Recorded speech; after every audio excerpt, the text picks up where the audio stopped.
Ny fampiroboroboana ny sehatra sosialy sy ny fanarenana indray ny sehatra ny fanabeazana no nahatonga ny fikambanana toanaina Fransa nanolotra solosaina ho an'ireo sekolim-panjakana miisa 10 ho an'ny teto an-drenivohitra sy ny manodidina hetsika izay heverin'izy ireo aparitaka any amin'ny renivohim-paritany maro moa izany.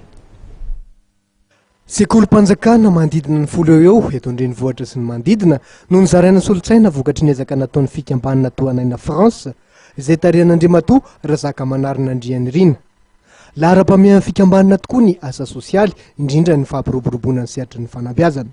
Ny tena nataonay zany hoe mba hanao ohatrany hoe valibabena aty Madagasikara satria teto zay nianatra hatramin'ny teto ny nazahoanay baka ny fanabeazanay zao zay efa miasany dia ataonao valibabena anampy ny mpianatra aty parce que fantatray ny problème amin'ny mpianatra tam'izay mpianatra aty tsy manana zay matériel ny anarany.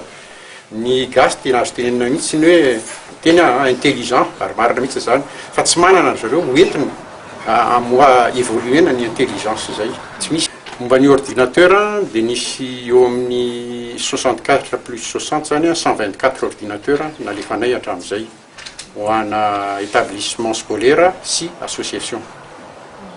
Dia donc misy 350 ordinateur miandry ho alefa aty any Frantsa.